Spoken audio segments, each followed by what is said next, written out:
The moment my husband offered me $5 million for my newborn daughters was the moment I understood that my marriage had never really been about love. I had just given birth to twins only a few hours earlier. My body was exhausted. My hands were still trembling, and the hospital room smelled faintly of antiseptic and newborn blankets. 2 tiny bassinets sat beside my bed, each holding a sleeping baby wrapped in soft pink hospital swaddles. I was still trying to understand the overwhelming feeling of becoming a mother when the door opened, and my husband walked in with his mother and another woman standing behind him. He didn't come to congratulate me. He didn't come to see his daughters. He came with papers. At first, I thought it was something medical. Insurance forms, maybe? Hospital paperwork. But when he placed the documents on the tray table beside my bed, the title at the top of the page made my stomach drop. Divorce agreement. I remember staring at the page for several seconds, convinced I was misunderstanding what I was seeing. My head was still foggy from the long delivery, and my body felt too weak to sit up fully. "What is this?" I asked. My husband didn't answer right away. Instead, he leaned casually against the wall like this was just another business meeting. The other woman stepped closer, resting her hand on his arm as if she already belonged there. Her name was Lauren. I had seen her once before at one of his company events. But back then, she was introduced as a marketing consultant. Now she stood beside him wearing a quiet smile that felt far too comfortable for someone standing in a hospital room where another woman had just given birth. Behind them, my mother-in-law Danielle stood silently with her arms folded. Danielle Hayes was known throughout Omaha as a successful businesswoman. Elegant, controlled, and always perfectly composed. She had spent years building a reputation in high society, and from the day I married her son, she had made it clear that she believed I was not quite worthy of the Hayes family name. Now she watched me with the same cool expression she used at charity events. My husband finally spoke. "Victoria, this doesn't have to be difficult." The words sounded rehearsed. I looked from him to the papers again. "You're asking for a divorce today." Lauren's smile widened slightly, as if the situation amused her. "It's really the best solution for everyone," she said gently.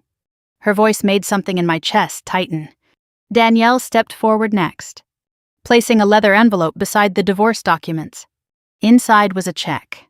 $5 million. Even in my exhausted state, I recognized the number immediately. "This is a generous settlement," Danielle said calmly. "More than fair considering the circumstances." My eyes moved slowly from the check to the bassinets beside my bed. The babies were sleeping peacefully, unaware of the conversation happening around them. My daughters. My husband followed my gaze. "That's actually the part we need to discuss," he said. Something in his tone made my skin go cold. He picked up one of the papers and tapped the bottom section. "In exchange for the settlement, you'll agree to full custody transfer." I blinked. "I'm sorry. What?" "The twins will remain with me," he continued smoothly, as if explaining a routine business contract. "You'll receive financial compensation and move on with your life." The room felt suddenly smaller. "You want to take my children?" Lauren tilted her head sympathetically. "You're young.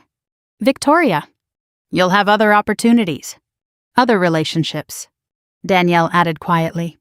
"Raising children in this family requires stability, resources, connections." My husband finished the thought. "Things you don't really have." For several seconds, no one spoke. The heart monitor beside my hospital bed continued its steady electronic rhythm. Beep, beep, beep. I slowly lifted the document again. $5 million. A divorce. And my daughters. All written into the same agreement. "You're offering me money," I said carefully. "To give you my babies." My husband shrugged slightly. "It's a practical solution." Practical. The word echoed in my mind. I looked at Lauren again. She was studying the twins with quiet curiosity, as if she were already imagining herself as their mother. Then I looked at Danielle. Her expression remained perfectly neutral. This had been planned. Every part of it. The timing.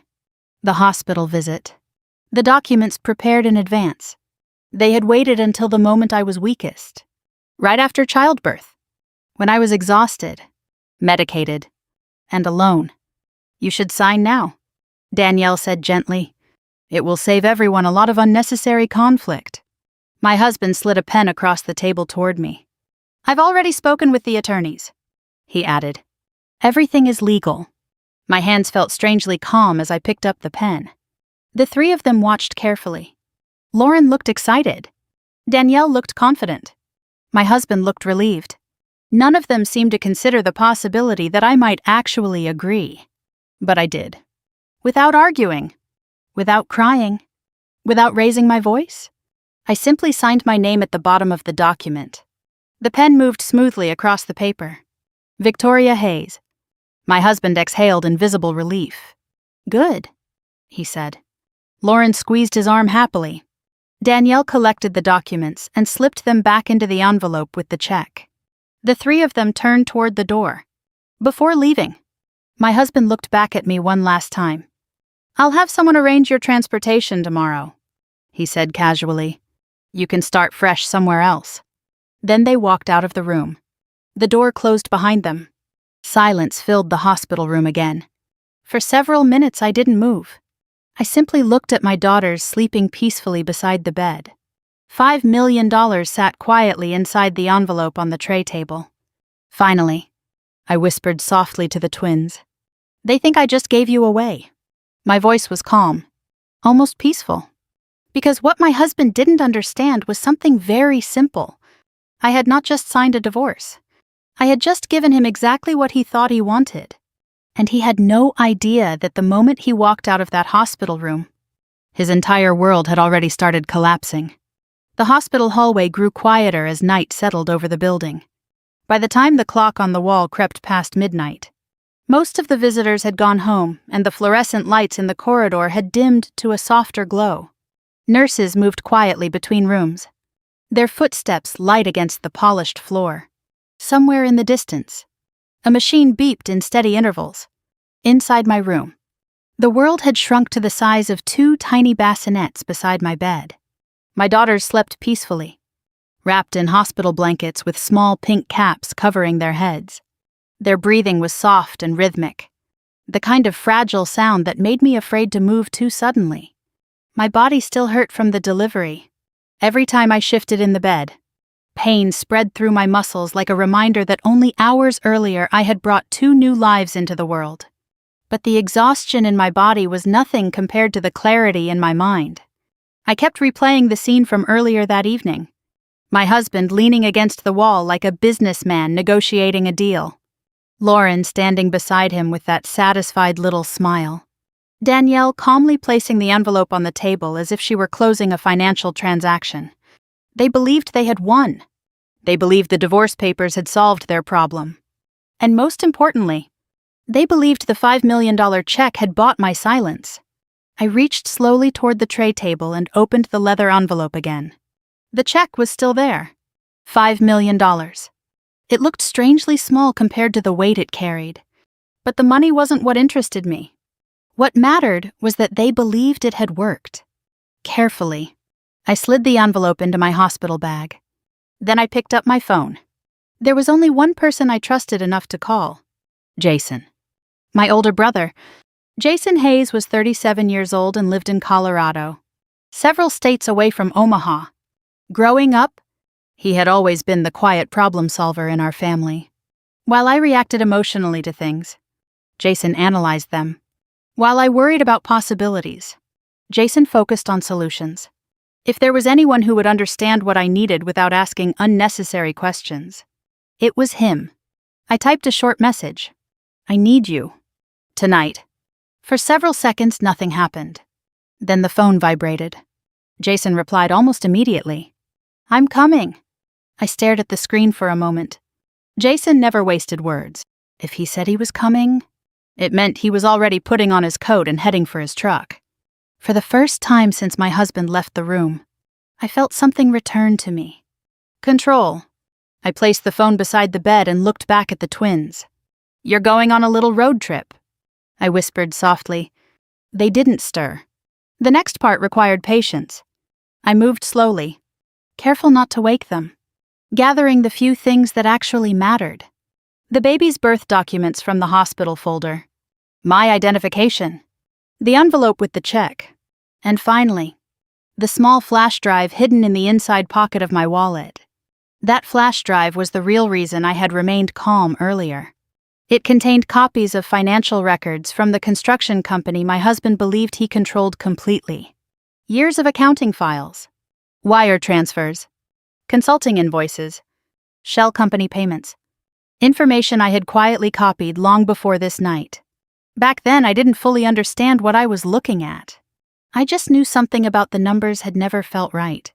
Now I suspected those files might be far more important than I had ever imagined. I placed everything carefully into the bag and zipped it closed. Then I waited. An hour passed. Then another. Outside the window, the city lights of Omaha shimmered quietly against the dark sky. Finally, my phone vibrated again. Jason had arrived. I pressed the call button.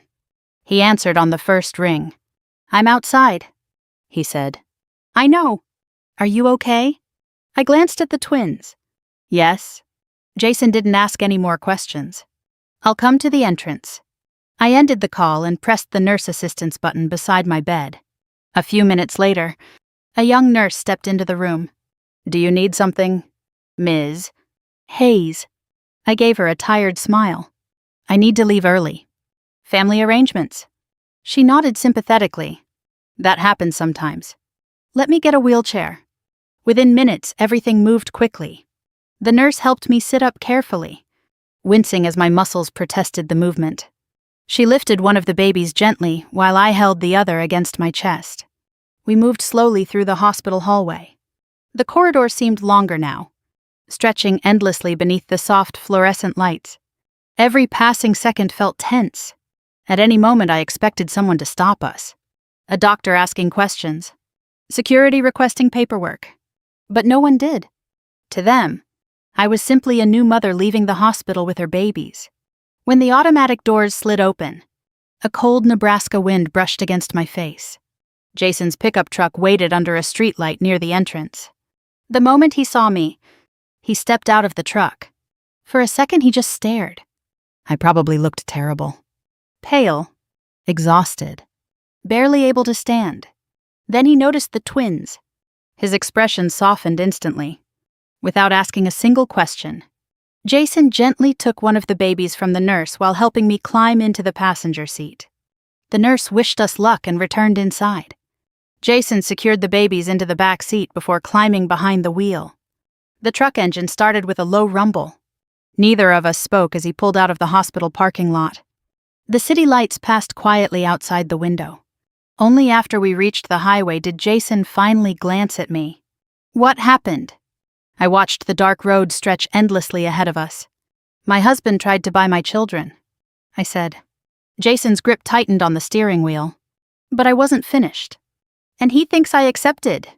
The truck continued moving through the night, carrying us farther away from Omaha with every passing mile. Jason remained silent for several minutes. Finally, he asked the question that mattered most. "So what's the plan?" I reached into the bag and pulled out the flash drive. The small metal device caught the dim light from the dashboard. "For years I managed the company finances," I said quietly. Jason glanced at the flash drive, and something in those accounts never made sense. I looked out at the empty highway disappearing into darkness. My husband didn't just betray our marriage. My voice remained calm. He built his entire empire on secrets. I closed my hand around the flash drive, and I think I finally know where those secrets are buried. The first notification appeared just as the sun began rising over the highway. Jason had been driving through the night, the steady hum of the truck engine blending with the quiet rhythm of the road. Outside the windshield, the dark horizon slowly turned gray as dawn approached. I hadn't slept. Every time I closed my eyes, I saw the hospital room again. The divorce papers. The check. Lauren's satisfied smile. Danielle's calm voice explaining why $5 million was supposed to be a generous settlement. But most of all, I kept thinking about the way my husband had looked at the twins. Not like a father. Like a businessman securing an investment. My phone buzzed again. Then again, Jason glanced over from the driver's seat. Someone popular all of a sudden. I picked up the phone. Dozens of notifications filled the screen. News alerts, social media messages, missed calls from unknown numbers. My stomach tightened as I opened the first notification. A video began playing automatically. It was a news broadcast. The headline at the bottom of the screen read, "Local businessman pleads for return of missing wife and newborn twins." Jason turned down the radio as the reporter began speaking. This morning, Omaha authorities are searching for Victoria Hayes, who allegedly left the hospital overnight with her newborn twin daughters. My heart slowed. Allegedly. The video cut to footage outside the hospital entrance. And then my husband appeared on the screen. He stood in front of a group of reporters, wearing a dark coat and an expression that looked perfectly rehearsed. "I'm extremely worried about my children," he said, his voice steady but emotional. "My wife left the hospital late last night without telling anyone where she was going." Beside him stood Lauren. She placed a supportive hand on his arm, her face carefully arranged into a look of concern. Jason let out a quiet whistle. "If I didn't know better," he said, "I'd think that guy was actually scared." I kept watching. My husband continued speaking. "Victoria has been under a lot of emotional stress since the birth," he said. "We've been worried about her mental health." The words hit harder than I expected. "Postpartum instability." The reporter repeated the phrase a moment later, nodding sympathetically. My husband lowered his head slightly, as if the entire situation pained him deeply. "If she's watching this," he added softly, "I just want her to know we can work through this together." The video ended. Jason glanced over at me. "That was impressive." I didn't answer immediately, because I understood exactly what my husband was doing. He wasn't just looking for me. He was controlling the narrative. If the public believed I had run away in emotional distress, then anything I said afterward would sound like the words of an unstable woman. Jason reached over and took my phone. "Wait," he said. Another video had appeared. This one showed Danielle standing outside the family home, speaking to reporters. Her voice sounded calm, measured, and perfectly composed. "Victoria has always been emotionally fragile," Danielle said gently. "We tried to support her through the pregnancy, but the pressure became overwhelming." Jason shook his head slowly. "She's good," Danielle continued. "We're just focused on bringing the babies home safely." Not once did she mention the divorce papers. Not once did she mention the $5 million check. Not once did she mention the woman standing beside my husband. Jason handed the phone back to me. "They erased half the story." "That's the point," I said quietly. Jason pulled the truck into a small roadside gas station. We needed fuel, and I needed a moment to think. While Jason filled the tank outside, I replayed the news clip again. Every word had been chosen carefully. Missing mother. Emotional instability. Concerned father. It was a perfect setup for court. If my husband filed for emergency custody, the judge would already have seen the news reports, already heard the story, already formed an opinion. Jason climbed back into the truck. "So what now?" Before I could answer, my phone buzzed again. A text message from an unknown number appeared on the screen. Attached was a photograph, the divorce document I had signed in the hospital. Below the image was a single message. "You signed it. Don't make this harder than it needs to be." Jason leaned closer to read the message. "That's his lawyers," he said. "Yes. They're trying to scare you."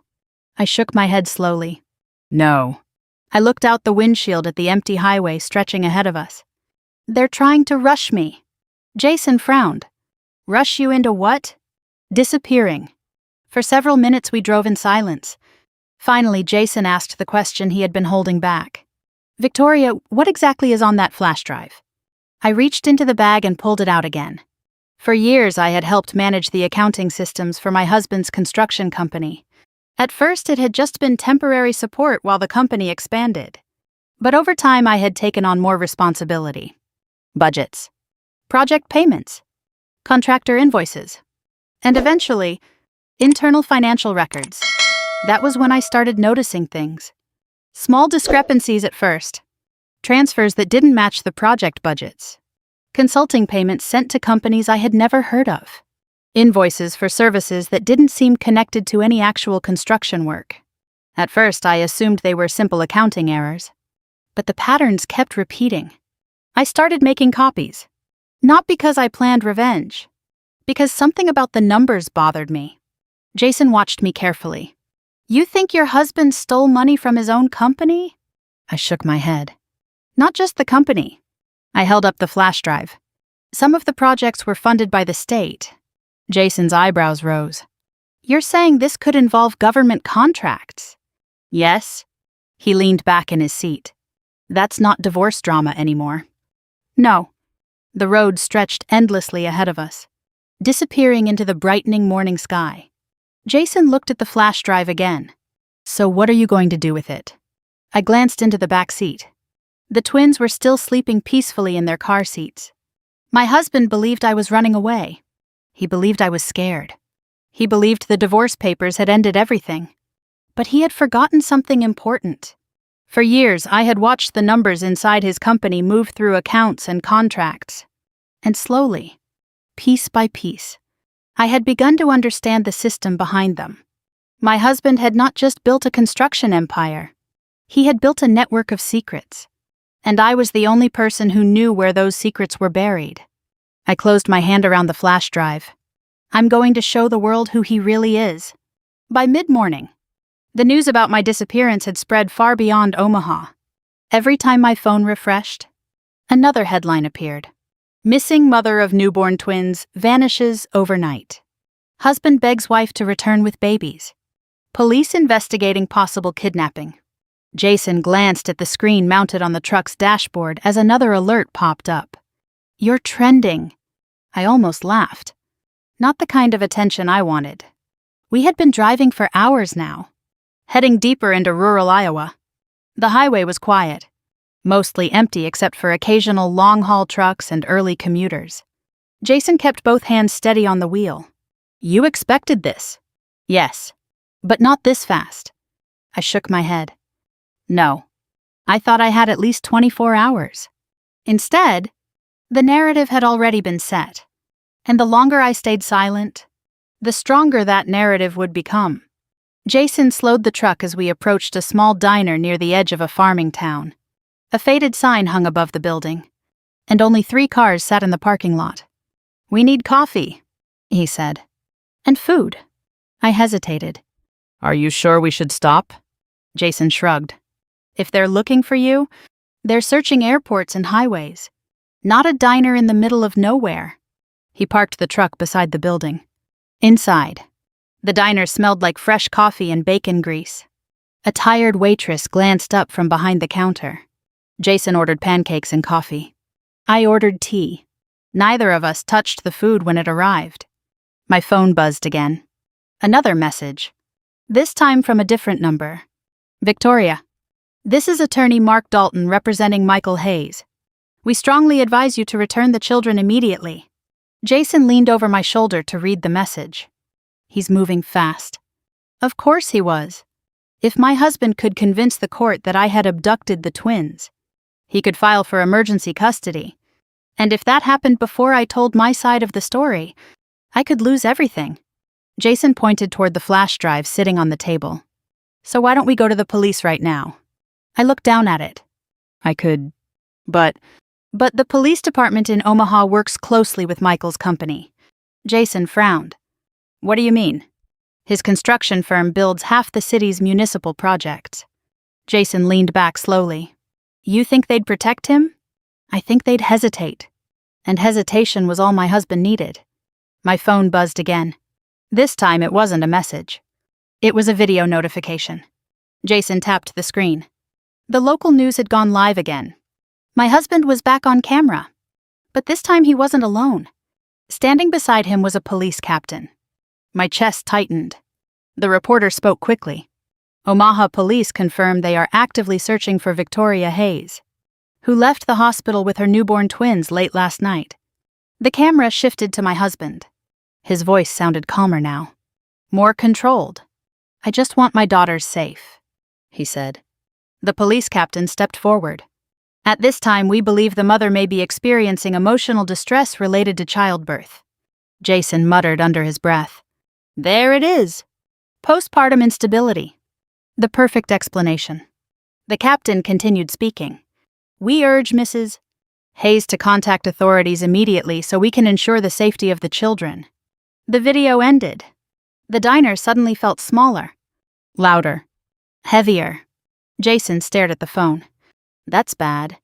Yes, really bad. I took a slow breath. They're preparing the public. For what? For the moment they officially accuse me. Jason pushed his plate away. So we move first. I looked at him. How? He pointed at the flash drive. That. I wrapped my fingers around it again. The tiny device felt heavier than it should. Jason lowered his voice. You said those files involve government contracts. Yes. And your husband's company. Yes. Jason leaned forward. If that's true, this isn't just a family fight anymore. I knew that. The files on the drive showed millions of dollars moving through shell companies, fake consulting firms, overpriced construction bids, payments routed through subcontractors that didn't exist. It had taken me months to piece together the pattern. But once I saw it, I couldn't unsee it.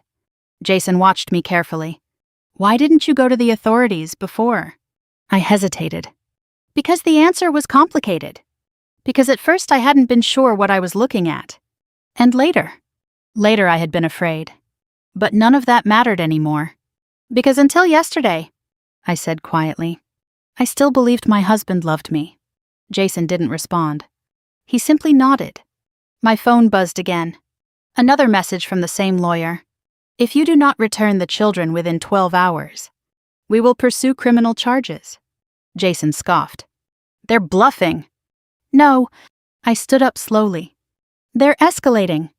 The waitress glanced over as I reached for my coat. Jason looked up. So what's the plan? I looked out the diner window. The sky had turned bright blue. Morning traffic was starting to move through town. Somewhere far away, my husband was telling the world I was unstable. Somewhere else, his lawyers were preparing paperwork that could turn me into a criminal. And yet none of them knew about the files on the flash drive. Jason followed my gaze. You've got something they're scared of. Yes. So use it. I turned back toward him. We can't go to Omaha. Why not? Because Michael controls too much there. Jason thought for a moment. Then he smiled slightly. Good thing Omaha isn't the only place with federal investigators. I blinked. You're thinking FBI? Exactly. I sat down again slowly. Going to the FBI would change everything. If the evidence on the flash drive was real, and I knew it was, it could destroy my husband's entire company. Jason studied my expression. You're hesitating. Yes. Why? Because once I handed over those files, there would be no turning back. No quiet divorce. No private settlement.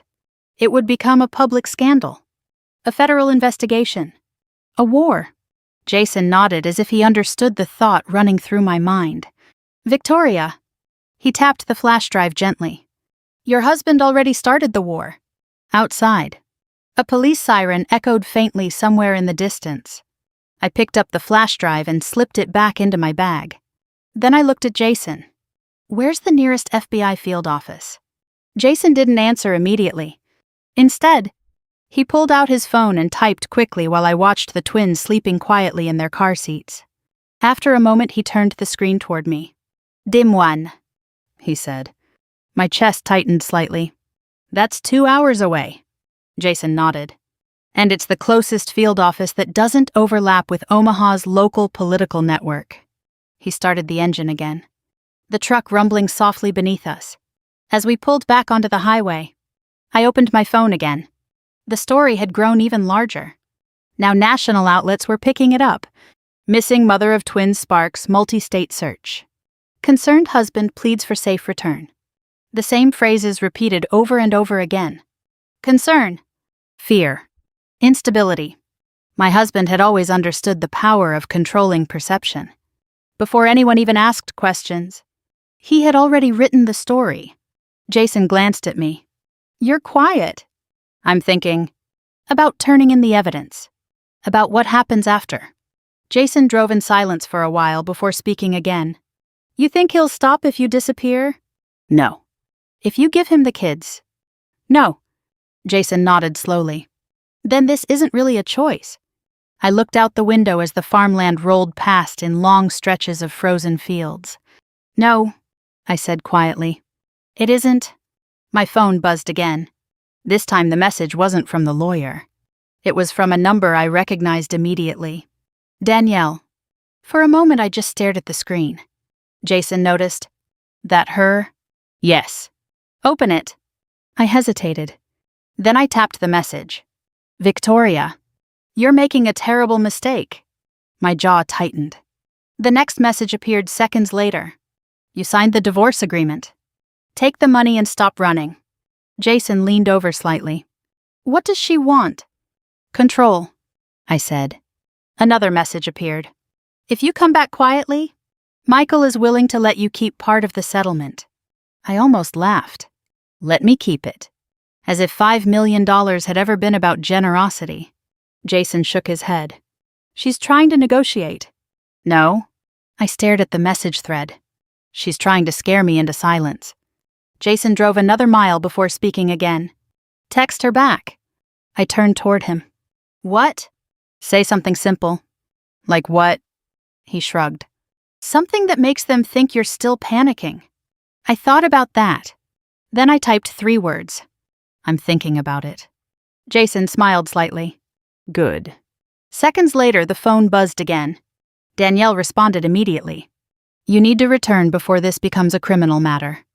Jason chuckled. They're really pushing the kidnapping angle. They have to, I said. If they make me look unstable, they win the custody battle before it even begins. The truck passed a highway sign. Dim 1, 67 miles. Jason tapped the steering wheel thoughtfully. You think they know where you are yet? No. Your phone. Burner. Good. But even as I said it, something about the situation felt wrong. Too fast. Too coordinated. Almost as if my husband had been preparing for something like this long before the twins were born. Jason suddenly pointed at the radio screen. Hold on. He turned up the volume. The news was reporting another update. Omaha police now confirming that investigators believe Victoria Hayes may be traveling westbound with the newborn twins. My stomach dropped. Jason frowned. Westbound. That's not good. The reporter continued. Authorities have released a vehicle description believed to be connected to the case. Jason's grip tightened slightly on the steering wheel. Please don't say truck. A blue commercial delivery truck. Jason swore quietly. That's too close. They don't know it's us. I said quickly. Not yet. But they're narrowing the search. Jason glanced at the navigation screen. 45 minutes to Des Moines. My phone buzzed again. Another unknown number. I opened it cautiously. Victoria. This is Detective Samuel Briggs with Omaha PD. We need to speak with you regarding the welfare of your children. Jason laughed under his breath. They're playing every card. I stared at the message. Detective Briggs. The name sounded familiar. Too familiar. Then I remembered. 2 years earlier, my husband's company had hosted a charity gala for the Omaha Police Foundation. Detective Briggs had been one of the guests. Jason noticed the change in my expression. You know him? Yes. And he shook my husband's hand for 10 minutes while thanking him for donating $500,000. Jason exhaled slowly. So the police aren't exactly neutral. No. The truck rolled past another highway sign. Dim 1, 31 miles. My phone buzzed again. But this time it wasn't a message. It was a video alert. Jason tapped it before I could stop him. The screen filled with a live press conference. My husband stood in front of a courthouse this time. His face looked pale. Tired. But his voice remained steady. I'm begging my wife to bring our daughters home. Reporters shouted questions. Mr. Hayes, do you believe your wife is mentally unstable? He paused just long enough to make the moment dramatic. I believe she's under tremendous emotional strain. The reporters scribbled quickly. Jason muttered. He's good at this. But then something unexpected happened. A reporter near the front raised her hand. Mr. Hayes, is it true your company is currently under federal audit for irregular contract payments? My husband's expression froze for a fraction of a second. Only a moment, but it was enough. Jason noticed it too. Did you see that? Yes. My pulse quickened. The reporter continued. There are allegations that your company routed government construction funds through shell contractors. Do you have a response? My husband's lawyer stepped forward immediately. No comment. The press conference ended abruptly. Jason looked at me. Victoria? Yes. He nodded toward my bag. The flash drive. My hands tightened around the strap. Somehow, someone already suspected something. Jason's voice lowered. You didn't tell anyone else about those files? Right. No. Then how did that reporter know? The truck continued down the highway as the Des Moines skyline slowly appeared on the horizon. For the first time since leaving the hospital, a strange realization began to settle in my chest. My husband thought I was running away, but someone else, someone I didn't know, was already digging into his secrets. The Des Moines skyline grew slowly out of the gray winter horizon, like a quiet promise of safety. But the closer we drove, the less safe I felt. Jason noticed it before I said anything. You're thinking too hard again. I kept my eyes on the road ahead. That reporter, the one asking about the contracts. Yes? Jason nodded slowly. You're wondering how she knew. Exactly. For months, I had been the only person who knew about the irregular payments inside Michael's company. The only one who had seen the shell accounts. The only one who had copied the files. So how did a reporter suddenly know enough to ask that question on live television? Jason tapped the steering wheel thoughtfully. Maybe someone else inside the company noticed something. Maybe. But something about that explanation didn't feel right. If another employee had discovered the same pattern, Michael would have crushed the story before it ever reached the media. He controlled too much money. Too many people. Too many favors. Jason slowed the truck as we entered the outskirts of the city. Traffic thickened around us. Office buildings replaced farmland. And somewhere in this city, a federal building held the people who could destroy my husband's entire empire. Jason glanced at me again. You ready? No. But you're doing it anyway. Yes. The truck turned onto a busy downtown street. Within minutes, the tall concrete structure of the federal building appeared ahead. Jason pulled into a nearby parking garage. The engine went silent. Neither of us moved. Finally, Jason spoke. Once you walk in there, everything changes. I looked back at the twins sleeping in their seats. They already changed everything. Jason nodded. Fair point.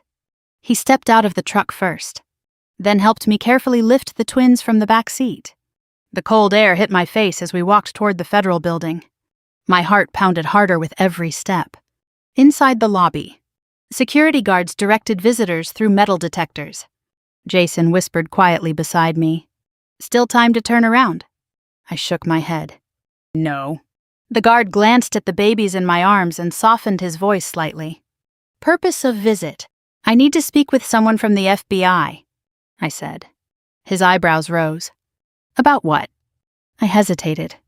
Jason answered instead. Federal contract fraud. The guard studied us for a moment. Then he picked up the phone. 10 minutes later, we were sitting in a small waiting room on the 4th floor.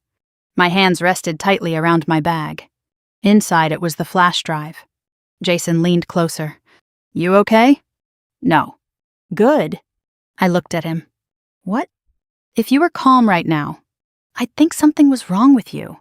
Before I could respond, the door opened. A woman in a dark suit stepped inside. Her expression was professional, but curious. I'm Special Agent Karen Mitchell, she said. You asked to speak with someone about federal contract fraud. Jason gestured toward me. She did. Agent Mitchell's eyes moved to the twins in my arms. That's unusual. I took a slow breath. My name is Victoria Hayes. Something changed immediately in her expression. Recognition. You're the missing mother from the news. Yes. Her posture stiffened slightly. I need you to understand that law enforcement across 2 states is currently searching for you. I know. And you brought your newborn children into a federal office. Yes. Agent Mitchell folded her arms. Then I suggest you explain why. My hands tightened around the strap of my bag. Because the man telling the world I'm unstable is committing federal fraud. The room went silent. Agent Mitchell's eyes narrowed. That's a serious accusation. I know. Jason nodded toward the bag. Show her. My fingers trembled slightly as I pulled out the flash drive. Agent Mitchell watched carefully. What's on it?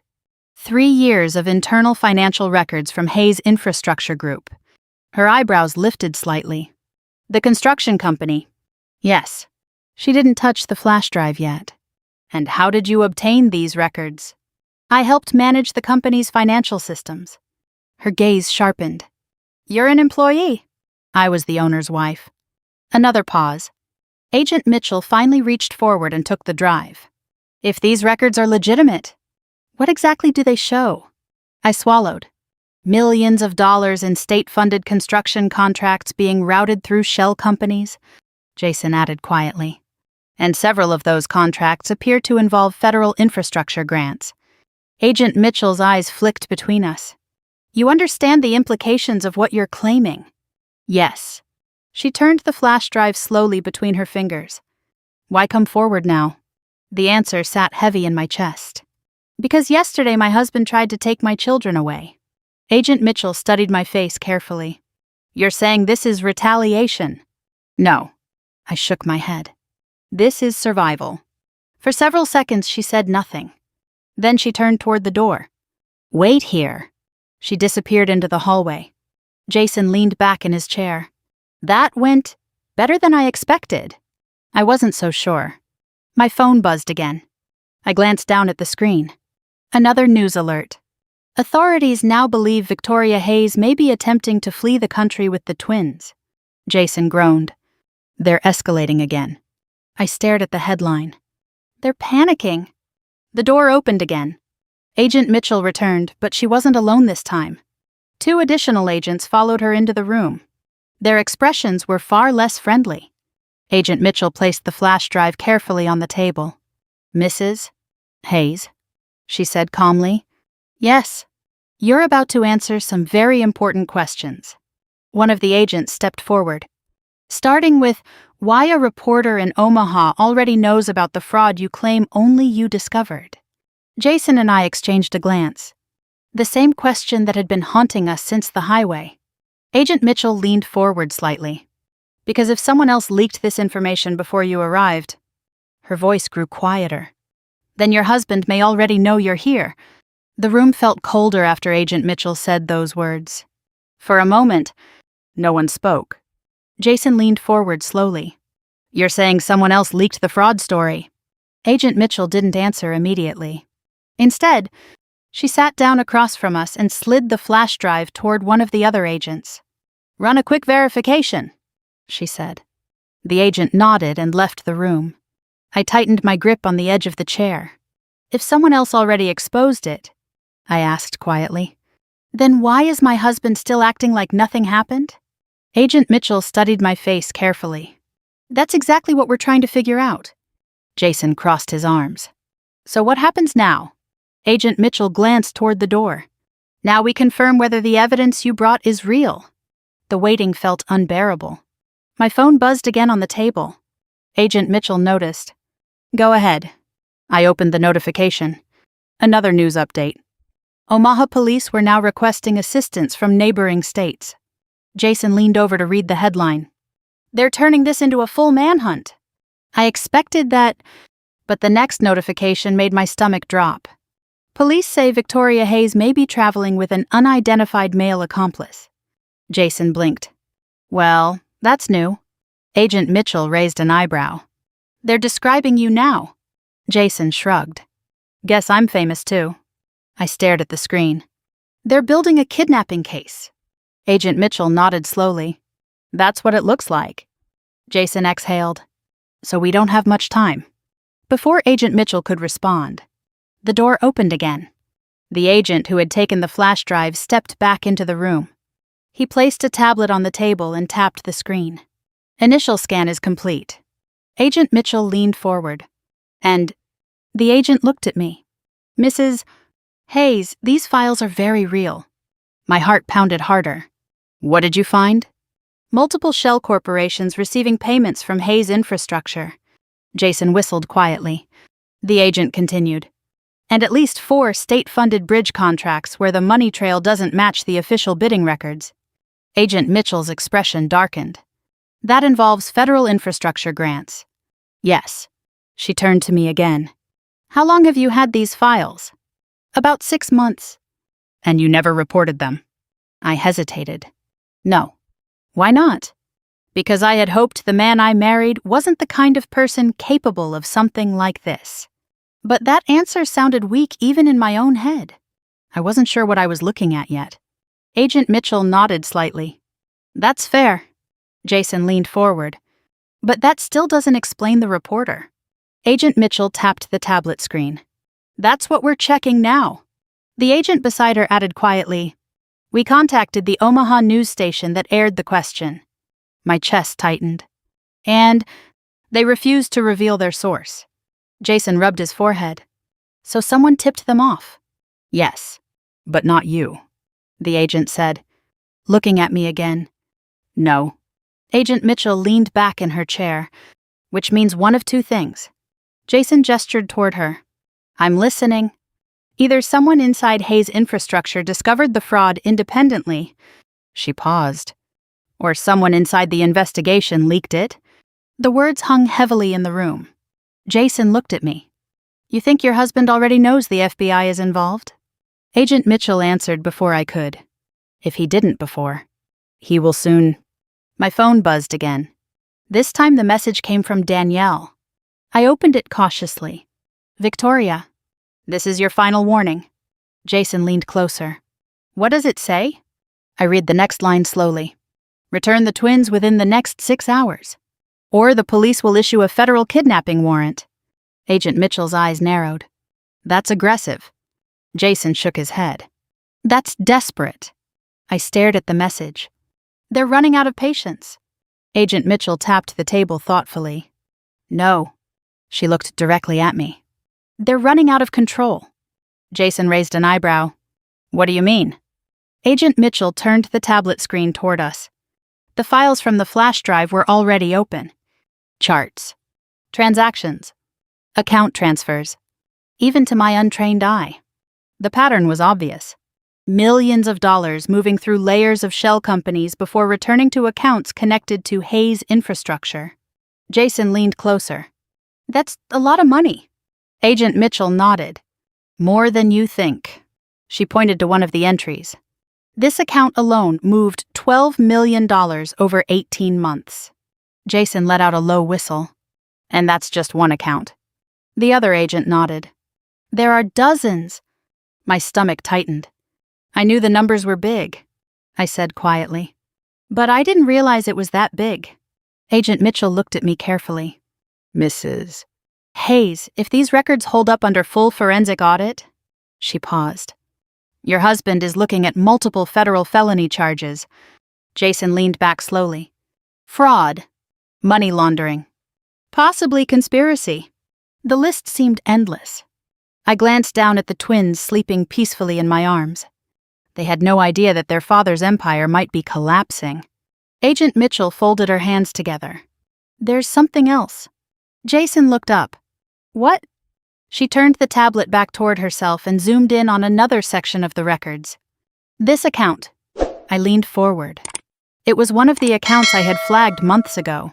What about it? Agent Mitchell looked at me. The payments from this account don't go to shell companies. Jason frowned. Then where do they go? Agent Mitchell tapped the screen. To someone inside the police department. The room went silent. Jason blinked. You're kidding. No. Agent Mitchell's voice was calm, but cold. The payments appear to go to an account registered under the name Samuel Briggs. My breath caught in my throat. The detective who had just texted me. Jason slowly shook his head. So the guy hunting you? Is being paid by your husband? Agent Mitchell nodded once. And that means something else, too. Jason leaned forward. What? She looked directly at me. If Detective Briggs knows you came to us. Her voice dropped slightly. He may already be on his way here. For several seconds, no one in the room moved. Detective Samuel Briggs. The name echoed in my mind like a warning siren. Jason leaned forward slowly. The detective who texted you, the one asking about the twins. Yes, I said quietly. Agent Mitchell tapped the tablet again, enlarging the transaction record. There are multiple deposits over the past 2 years. Jason stared at the numbers. How much? Approximately $400,000. Jason let out a low whistle. That's a lot of money for a police detective. Agent Mitchell nodded. It's also illegal. My chest tightened as I looked down at the transaction dates. Some of them were recent. Very recent. Jason noticed it too. These payments, they're still happening. Yes, Agent Mitchell said. The other agent crossed his arms. If Briggs is involved, that changes the situation. Jason frowned. How? The agent answered calmly. It means local law enforcement may already be compromised. The room went quiet again. I thought about the message Detective Briggs had sent earlier that morning. We need to speak with you regarding the welfare of your children. The words suddenly felt much more threatening.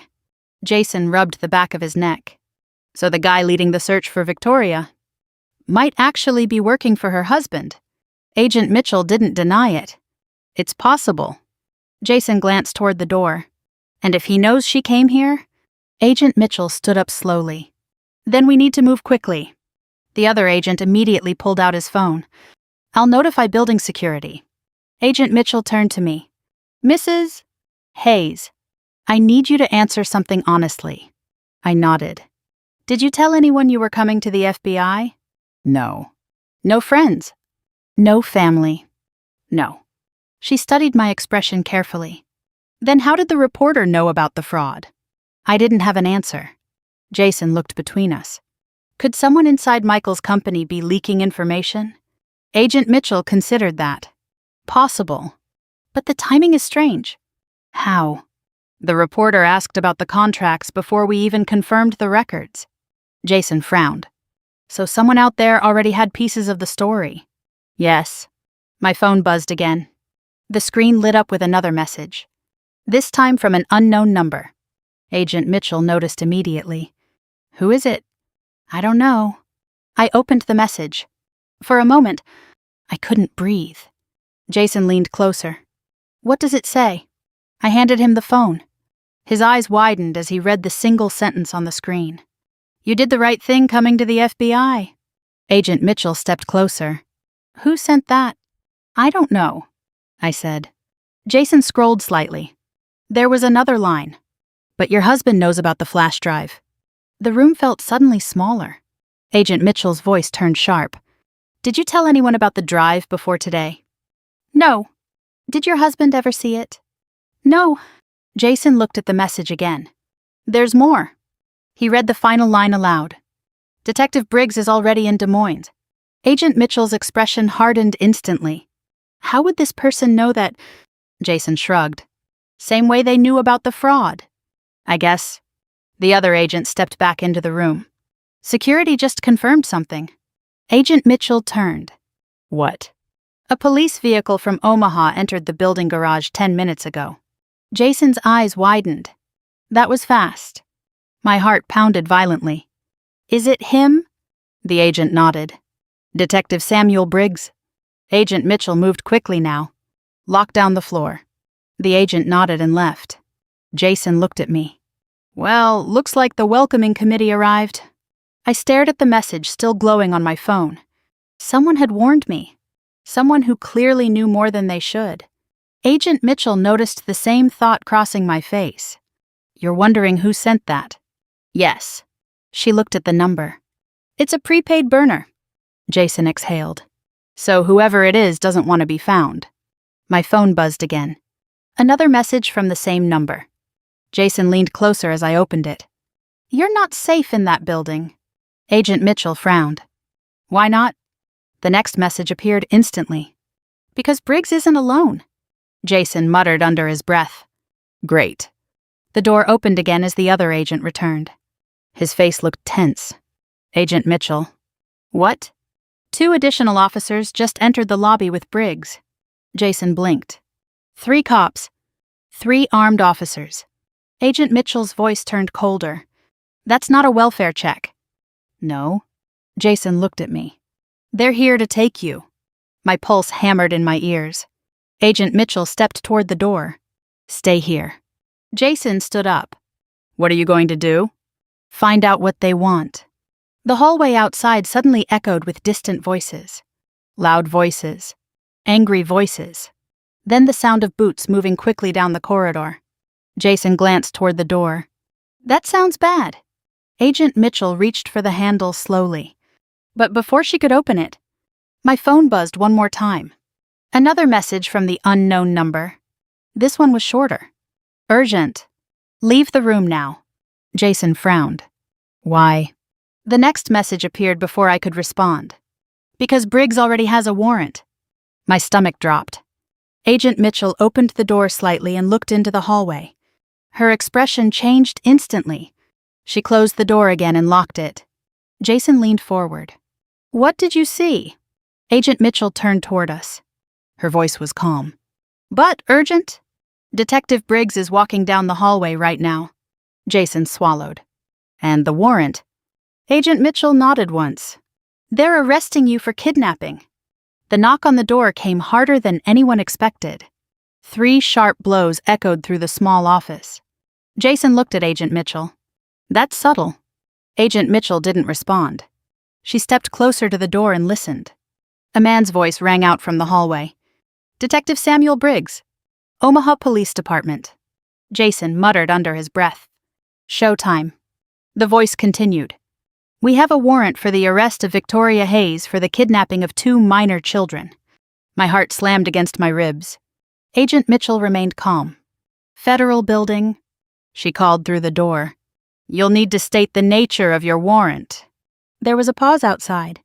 Then Briggs spoke again. State-level kidnapping charges and an interstate child abduction alert. Jason shook his head slowly. He really moved fast. Agent Mitchell glanced at the other agent across the room. Call legal. The agent nodded and stepped into the corner with his phone. Another knock hit the door. Harder this time. Agent Mitchell, Briggs said from the hallway. We know she's in there. Jason looked at me. That reporter question earlier, maybe it wasn't a coincidence. Agent Mitchell raised an eyebrow. You think Briggs already suspected the fraud? Jason shrugged. Or Michael tipped him off. Outside the door, Briggs spoke again. Mrs. Hayes, if you can hear me, you need to come out peacefully. My hands tightened around the twins. Jason noticed. Hey, he said quietly. Breathe. But my mind raced through 1,000 possibilities. If they arrested me now, the story would be over. Michael would get the children. The evidence might disappear. And the entire fraud case could vanish before it even began. Agent Mitchell spoke firmly toward the door. Detective Briggs, federal jurisdiction takes priority here. Briggs laughed from the hallway. That depends on the crime. Jason rolled his eyes. Guy really likes dramatic entrances. The other agent returned from his call. Legal says the warrant is legitimate. My stomach dropped. But everyone looked at him. This is federal property. Agent Mitchell nodded slowly. So he can't just walk in. Correct. Jason leaned back in his chair. Well, that's something. But the relief didn't last long. Briggs knocked again. Agent Mitchell, I'm authorized to detain Mrs. Hayes under the interstate kidnapping statute. Agent Mitchell replied calmly. That statute requires federal review. Another pause. Then Briggs's voice lowered slightly. Agent Mitchell, don't make this complicated. Jason whispered. That doesn't sound friendly.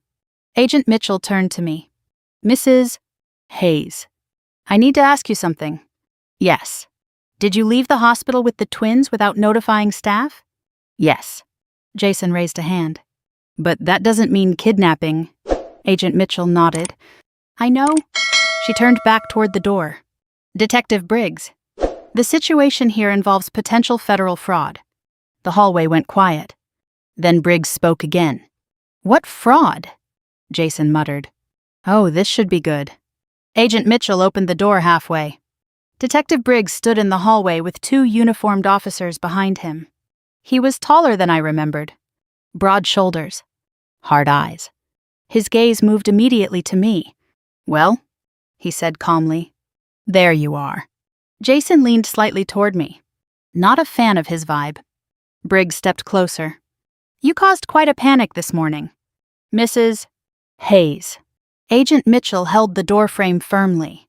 This is an active federal matter. Briggs' eyes shifted toward her. Kidnapping takes priority. Jason spoke from the chair. Actually, fraud involving federal infrastructure money takes priority. Briggs glanced toward Jason. And you are just the driver. Briggs looked back at me. You need to come with us. I didn't move. Agent Mitchell crossed her arms. She's cooperating with a federal investigation. Briggs smiled slightly. Then she can cooperate after she's processed. Jason leaned forward. Funny timing, though. Briggs frowned. What? Jason nodded toward the tablet still sitting on the table. Right when we start digging into your bank account. The hallway went silent. Briggs's eyes flicked toward the tablet. For the first time, something changed in his expression. Just a fraction. Agent Mitchell noticed it too. She stepped aside slightly so he could see the screen. The transaction records glowed clearly. Payments, transfers, and the name attached to the receiving account, Samuel Briggs. Briggs stared at it for a long moment. Then he laughed. That's creative. Jason shrugged. Numbers don't lie. Briggs's smile faded. You think you can fabricate evidence against a police detective? Agent Mitchell spoke calmly. These records are already being verified. Briggs's voice hardened. That's not going to hold up. Jason tilted his head. $400,000 says otherwise. One of the uniformed officers shifted uncomfortably behind Briggs. The tension in the hallway thickened. Briggs looked back at me again. You're making a mistake, Mrs. Hayes. I finally spoke. No. He frowned slightly. You think these people can protect you? I think the truth can... Briggs stared at me for several seconds. Then he reached into his coat. Jason stiffened. But Briggs didn't pull a weapon. He pulled out his phone. He tapped the screen once. Then he turned it toward Agent Mitchell. Her expression changed immediately. Jason noticed. What is it? Agent Mitchell looked back at me slowly. Detective Briggs just received a call. Jason frowned. From who? Briggs smiled again. From your husband. My chest tightened. Jason shook his head. Of course. Briggs slipped the phone back into his pocket. He's on his way here. The words hit the room like a thunderclap. Jason blinked.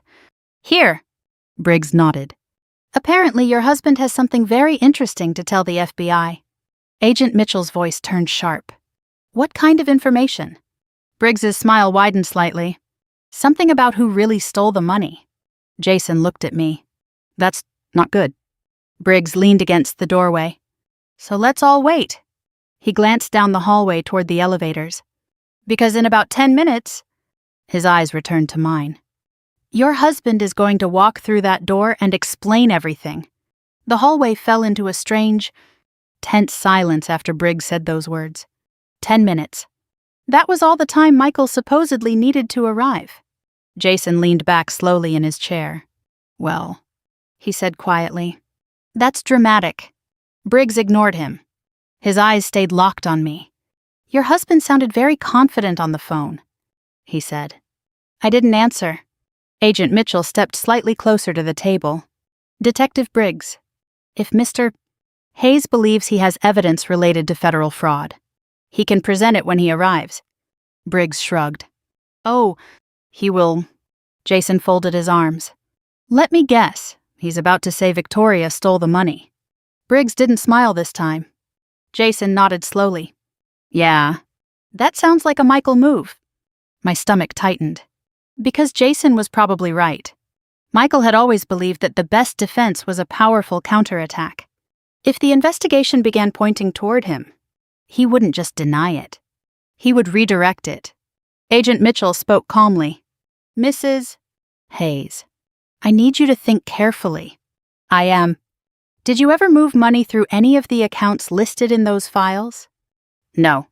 Did you authorize payments to any of those shell companies? No. Jason added quietly. She only copied the records. Agent Mitchell nodded slightly. Good. Briggs crossed his arms. That's not what your husband claims. Jason rolled his eyes. Of course not. The sound of footsteps echoed faintly in the hallway. Everyone turned toward the elevators. But no one appeared yet. Jason leaned closer to me. You okay? No? Fair. My phone buzzed again. Another message from the unknown number. Jason noticed immediately. Your mystery friend again? I opened the message. 3 words appeared on the screen. He's lying. Jason frowned. Not exactly surprising. Another message appeared immediately after. Your husband is bringing fake records. My pulse quickened. Agent Mitchell stepped closer. Who is texting you? I don't know. Jason read the message. Fake records. Agent Mitchell's eyes sharpened. What kind of fake records? Before I could answer, the phone buzzed again. He's going to say you transferred the money. Jason exhaled slowly. That's exactly what we expected. Agent Mitchell nodded. It's a common strategy. Jason frowned. What is? Frame the whistleblower. The unknown number sent another message. He already altered the company accounts. My chest tightened. How? Jason read the message over my shoulder. Wait, if that's true? Agent Mitchell finished the thought. Then the official financial records might look different from the copies on your flash drive. Jason rubbed his forehead. That's messy. Another set of footsteps echoed down the hallway. This time closer. Briggs glanced toward the elevators. Right on schedule. The elevator doors slid open. 3 men stepped out. One of them was Michael. Even from across the hallway. I recognized his confident stride immediately. He wore the same dark coat from the press conference. His hair perfectly styled. His posture calm. As if he were walking into a board meeting instead of a federal investigation. Jason muttered quietly. Your husband doesn't look worried. Michael approached slowly. His eyes landed on me first. Then the twins. For a brief moment, something cold flickered behind his expression. But it disappeared quickly. Victoria, he said softly. Jason leaned back in his chair. Oh, good. Family reunion. Agent Mitchell stepped into the hallway. Mr. Hayes. Michael nodded politely. Agent Mitchell. I assume. Yes. Michael glanced briefly at Briggs. Detective.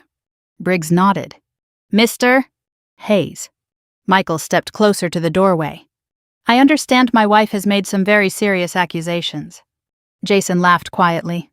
That's one way to put it. Michael ignored him. He looked directly at Agent Mitchell.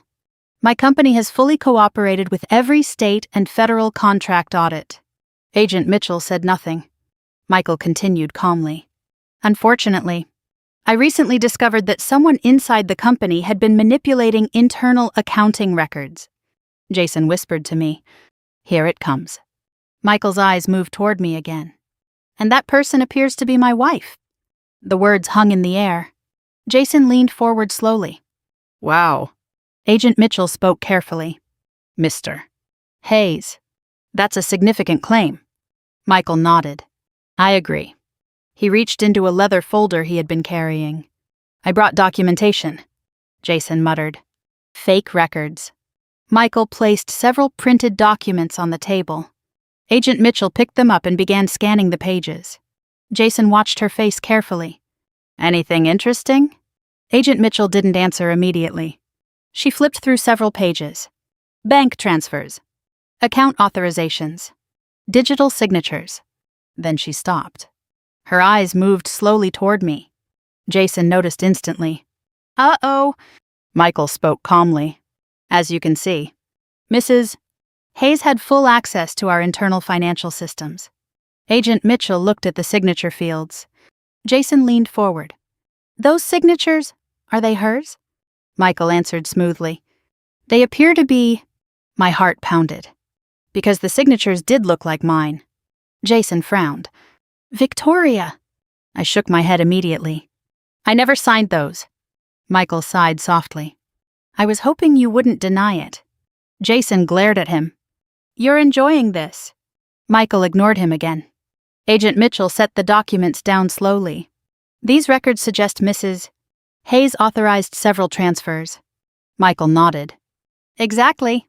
Jason shook his head. That's impossible. Michael smiled slightly. Is it? My phone buzzed again. Another message from the unknown number. Jason glanced down. What now? I opened the message. 5 words appeared on the screen. Check the transaction timestamps. Jason frowned. What does that mean? Agent Mitchell heard him. Show me. Jason handed her the phone. Agent Mitchell read the message. Then she turned back to the printed records on the table. Her eyes moved carefully over the transaction lines. Seconds passed. Then her expression changed. Jason noticed. What? Agent Mitchell tapped one line with her finger. Mr. Hayes. Michael looked at her calmly. Yes. She pointed to the timestamp on the transaction. This transfer was authorized at 3:12 a.m. Michael nodded. That's correct. Agent Mitchell looked at me. Mrs. Hayes. Yes. You were in the hospital at that time. Jason blinked. Oh.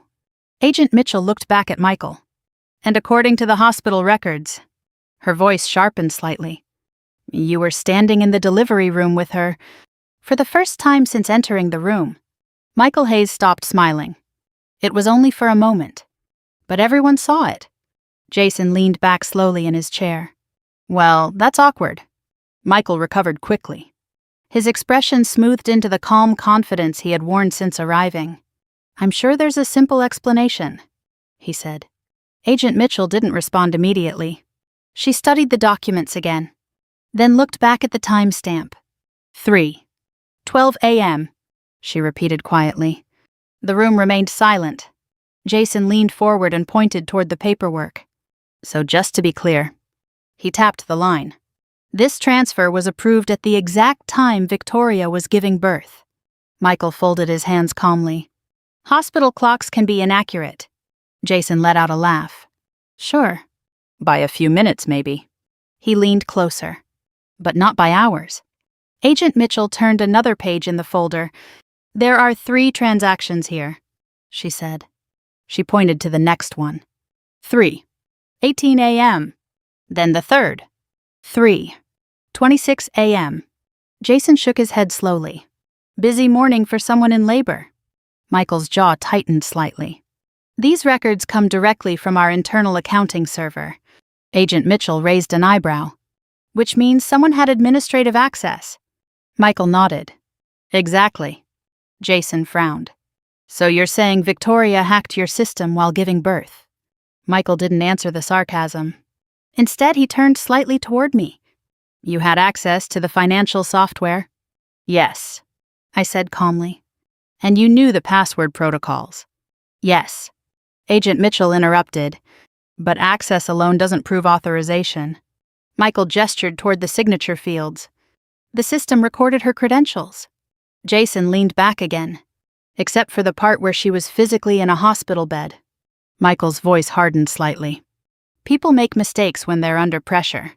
Jason stared at him. You're really going with that? Michael looked back toward Agent Mitchell. My wife has been under tremendous emotional strain. Briggs chuckled quietly from the hallway. There it is. Agent Mitchell's eyes moved slowly toward him. Detective Briggs, you're not part of this conversation. Briggs raised his hands. Just observing, Jason muttered under his breath. Yeah. Sure. Agent Mitchell turned back to the documents. Mr. Hayes, do you have any evidence your wife accessed the system from the hospital? Michael opened his folder again. I do. He removed another page and placed it on the table. Jason leaned forward. What's that? Remote login records. Agent Mitchell examined the sheet carefully. Jason watched her face. Is that legit? She didn't answer yet. Michael spoke instead. Our server logs show that Victoria's credentials were used to log in remotely at 3:07 a.m. Jason raised an eyebrow. 5 minutes before the first transfer? Michael nodded. Jason frowned. But she didn't have a computer in the delivery room. Michael shrugged. Phones can access the system. Agent Mitchell looked at me. Did you log into the company server from your phone that night? No. Michael sighed softly. You're going to deny everything. Aren't you? Jason laughed again. You're the one making the ridiculous claim. Michael ignored him. Agent Mitchell turned the log sheet slightly. Mr. Hayes, where are your servers located? Omaha. And who controls the administrator privileges? Our IT department. Jason leaned closer. So your own employees manage the logs? Michael nodded. That's how most companies work. Agent Mitchell placed the paper down slowly. Which means those logs could be altered. Michael's voice cooled. Agent Mitchell, are you suggesting we fabricated evidence? Jason answered before she could. Yes. Briggs smirked from the hallway. This is getting entertaining. Agent Mitchell stood up from her chair. Detective Briggs. Yes? You're still under investigation for financial misconduct. Briggs's smile faded slightly. Jason leaned toward me. Didn't expect that twist. Did he? My phone buzzed again. The unknown number. Jason noticed. Your mystery helper again? I opened the message. 2 sentences appeared. Ask Michael about account 7C-114. Jason read it over my shoulder. What's that? Agent Mitchell heard him. What account? Jason pointed to the phone. Someone wants you to ask about account 7C-114. Michael's expression flickered. It was quick, but unmistakable. Agent Mitchell noticed immediately. Mr. Hayes. Michael's voice remained calm. Yes. What is account 7C-114? Jason leaned forward. Oh, that got his attention. Michael adjusted his coat. That's an internal holding account. Agent Mitchell stepped closer to the table. For what purpose? Michael hesitated for the first time. Jason grinned slightly. Uh-oh. Michael cleared his throat. It's used for contractor escrow. Agent Mitchell turned the tablet screen back toward herself. She typed quickly. The system began scanning the transaction database from the flash drive. Seconds passed. Jason whispered quietly. Come on. The screen stopped. Agent Mitchell stared at the results. Then she slowly looked up. Jason watched her face. What? Agent Mitchell turned the screen toward the room. A long list of transfers filled the display. Every transaction from account 7C-114. Jason's eyes widened. Holy. Agent Mitchell pointed to the top entry. This account didn't send money to contractors. She scrolled. More transfers appeared. Hundreds of them. Jason leaned closer. Where did it go? Agent Mitchell zoomed in on the receiving account. The name appeared clearly on the screen. Michael Hayes. Jason leaned back slowly. Well, he looked directly at Michael. That's not Victoria's name. Michael's calm expression cracked. Just slightly, but it was enough. Briggs shifted uneasily in the hallway. Agent Mitchell folded her arms. Mr. Hayes. Michael said nothing. She tapped the screen again. According to these records, account 7, C114, transferred over $30 million into accounts registered under your name. Jason whistled softly. That's a lot of escrow. Michael's jaw tightened. Agent Mitchell's voice became colder. Would you like to explain that? Michael Hayes didn't answer immediately. For several long seconds, the room remained completely silent. $30 million. The number hung in the air like a weight pressing down on everyone inside the office. Jason was the first to break the silence. Well, he said slowly, leaning back in his chair. That's definitely not a hospital transfer. Michael's eyes moved from the tablet to Agent Mitchell, then to me, then back again. For the first time since he walked into the building, he looked uncertain. Agent Mitchell folded her arms. Mr. Hayes, we're still waiting. Michael straightened his coat. That account handles multiple operational transfers. Jason laughed quietly. Operational transfers straight into your personal bank account. Michael ignored him. Agent Mitchell turned the tablet slightly so everyone could see the full transaction history. Page after page of transfers filled the screen, every single one originating from account 7C-114. Every single one ending in an account owned by Michael Hayes. Jason leaned forward again. $30 million. He repeated. Michael finally spoke. These records are incomplete. Agent Mitchell's eyes narrowed. How so? Michael gestured toward the tablet. You're only looking at internal copies. Jason shook his head. Those copies came directly from your server. Michael turned toward me. You stole company property. I met his gaze calmly. No, Jason smiled slightly. She copied evidence. Michael's voice hardened. You broke into protected financial systems. Agent Mitchell interrupted. She had authorized access. Michael didn't respond. Instead, he shifted his attention toward Detective Briggs. Detective. You have a warrant. Briggs cleared his throat. Yes. But the confidence he had earlier was gone.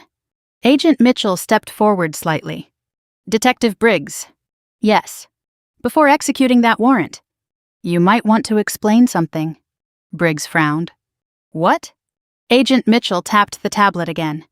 The earlier transaction record appeared on the screen. The deposits made to Briggs's account.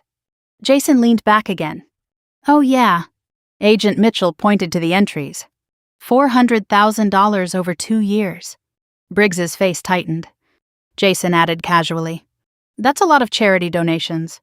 Briggs looked toward Michael. Michael said nothing. The silence between them said everything. Agent Mitchell's voice became sharper. Detective Briggs. You're now a subject in a federal bribery investigation. Briggs stepped back slightly. That's ridiculous. Jason tilted his head. Is it? Agent Mitchell turned toward the other agents in the hallway. Secure Detective Briggs. 2 agents stepped forward immediately. Briggs's eyes widened. You can't do that. Agent Mitchell replied calmly. We absolutely can. Within seconds, the officers removed his weapon and placed him in restraints. Jason watched the scene unfold. Well, that escalated quickly. Michael took a step backward. Agent Mitchell noticed. Mr. Hayes, please remain where you are. Michael stopped. His calm mask had finally disappeared. Agent Mitchell picked up the folder he had brought. She flipped through the pages slowly. Then she placed the documents back on the table. These financial records you brought? Michael waited. Contain altered timestamps? Jason grinned. Called it. Agent Mitchell continued. Your attempt to frame Mrs. Hayes has now become additional evidence. Michael's jaw clenched. You can't prove that. Agent Mitchell tapped the tablet again. The original server records are already being preserved. Jason leaned forward. And the hospital cameras probably show you standing next to Victoria while those transfers supposedly happened. Michael didn't answer.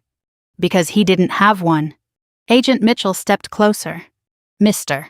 Hayes. Her voice was steady. You are now under investigation for federal fraud, money laundering, obstruction of justice, and conspiracy. Jason let out a low whistle. That's quite the list. Michael's eyes moved toward me again. For a moment, the anger behind them was unmistakable. You did this. I held his gaze calmly. No. I looked down briefly at the twins sleeping peacefully in my arms. You did. Agent Mitchell nodded toward the hallway. Mr. Hayes, we'll need you to come with us. Michael didn't move. Jason stood up slowly. You should probably listen to her. 2 federal agents stepped forward. Michael finally turned and walked into the hallway. The door closed behind him. The room felt suddenly quiet. Jason exhaled deeply. Well, that was intense. Agent Mitchell turned toward me. Mrs. Hayes? Yes. You and your children are no longer under any investigation. Relief flooded through my chest. Thank you. Jason stretched his shoulders. So what happens now? Agent Mitchell gave a small smile. Now the real investigation begins. I looked down at the twins again. They slept peacefully, completely unaware of the storm that had just passed around them. Jason glanced toward the door. You know, he said quietly. This is the part of the story people usually don't see. What part? The part where the truth actually wins. I smiled faintly. For the first time in days, I finally felt like I could breathe. Outside the window, the afternoon sunlight filled the city skyline. A new beginning. A quiet one. Jason looked at me again. So what's next for you? I looked down at my daughters. Then back at the door where Michael had just been taken away. A better life, I said. Jason nodded. I think you earned that. And sometimes the strongest revenge isn't anger, or money, or power. Sometimes it's simply surviving long enough for the truth to come out. If this story surprised you, let me know what moment shocked you the most. And if you enjoy stories where truth finally catches up with betrayal, make sure to stay here with us and subscribe to the channel. Because sometimes the most unbelievable stories are the ones that really happen. This story is fictionalized for dramatic effect.